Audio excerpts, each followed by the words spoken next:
మనం ఇప్పుడు మైసూర్ బోండాలు తయారు చేసుకుంటున్నామండి. మైసూర్ బోండాలు ఎలా తయారు చేసుకోవాలో మేము మీకు చూపిస్తామండి. మొదట అయితే మనము మైసూర్ బోండాలకి కాంబినేషన్గా కొబ్బరి చట్నీ తయారు చేసుకుంటున్నామండి. ఇప్పుడు మనం కొబ్బరి చట్నీ ఎలా తయారు చేసుకోవాలో చూద్దాము. ఫస్ట్ అయితే మనము ఒక 10 పచ్చిమిరపకాయలు తీసుకొని మధ్యలోకి విడిచేసి వేయించుకుంటున్నామండి. ఆయిల్ వేసి అవి బాగా మగ్గిన తర్వాత మనము వేయించుకున్న పచ్చిమిరపకాయలు జస్ట్ దోరగా వేయించుకున్నామండి. ఆ తర్వాత పచ్చి కొబ్బరి, ఆ తర్వాత కొంచెం చింతపండు తీసుకున్నామండి. అలాగే కొన్ని పప్పులు కూడా తీసుకున్నామండి.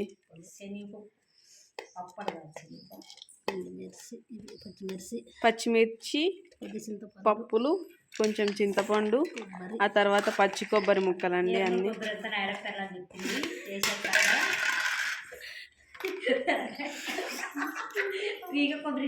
ఇందులోకి ఆ తర్వాత ఇందులో కొంచెం జీలకర్ర కూడా వేసామండి. చూడండి పాప చాలా అల్లరి పాప, వంటలు చేసి తట్టుకోలేదండి అసలు. ఉప్పు నాకుంటుందండి ఇప్పుడు.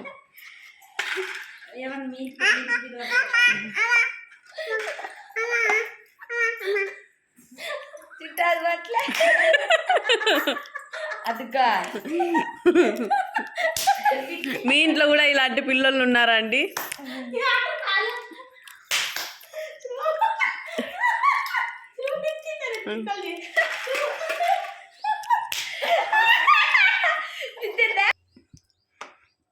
ఆ ఇంగ్రీడియంట్స్ అన్నీ మనము మిక్స్ పట్టేసుకున్నామండి. ఇలా మనకు కొబ్బరి చట్నీ తయారైపోయింది. మైసూర్ బోండాలోకి కాంబినేషన్గా మనము కొబ్బరి చట్నీని అయితే తయారు చేసేసుకున్నామండి. ఇప్పుడు మనము కొబ్బరి చట్నీకి పోపు పెడుతున్నామండి.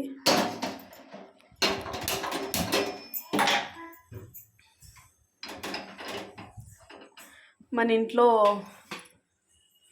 ఉంటాయి కదండి చిన్న ప్యాన్లు, అందులో మనం పోపు పెడుతున్నామండి కొబ్బరి చట్నీకి. మనం పోపు పెట్టడానికి ఏం పెద్దగా ఇంగ్రీడియంట్స్ ఏం అవసరం లేదండి. జస్ట్ శనగపప్పు, ఆవాలు, జీలకర్ర, మినప్పప్పు, కొంచెం ఆవాలు,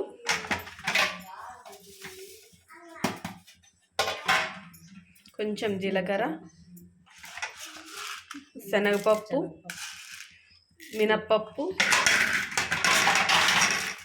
ఎండుమిర్చి అండ్ కరివేపాకు.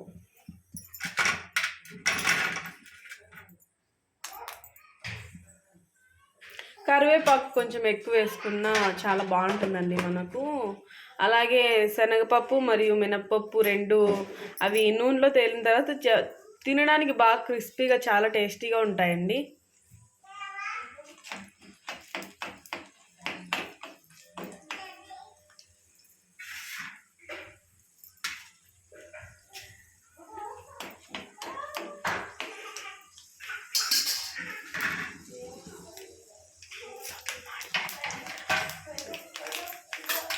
చూడండి ఎలాగైతే జీలకర్ర చిటపట్లాడుతుందో ఆ టైంలో మనం కరివేపాకు వేసుకొని, కొంచెం కరివేపాకు వేసుకొని మనము ఒకసారి ఇలా ఒకనే అలా వేసుకొని వెంటనే మనము ఇంకా దింపేసుకోవాలండి. దింపేసుకొని మనము ఇట్లా ఏదైతే మనము కొబ్బరి చట్నీ చేసుకున్నామో అందులోకి వేసేసుకోవాలి.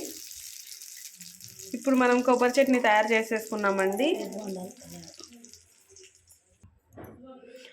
మనం ఇప్పుడు మైసూర్ బోండా ఎలా తయారు చేసుకోవాలో చూస్తున్నామండి. ఫస్ట్ అయితే మనము 1/4 కేజీ మైదా పిండి తీసుకొని అందులోకి ఒక 3/4 కప్పు పెరుగు తీసుకొని అందులో కొంచెం జీలకర్ర, కొంచెం ఉప్పు, కొంచెం సోడా పొడి వేసి బాగా కలుపుకోవాలండి. కలుపుకొని 1 గంట సేపు ఫ్రిడ్జ్లో ఉంచుకోవాలి. ఫ్రిడ్జ్లో వండుకొని మనం డైరెక్ట్గా వంట చేసుకోవడానికి వాడుకోవచ్చు.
లేత బంగారు వర్ణం వచ్చే వరకు మనము వీటిని ఉంచుకోవాలండి.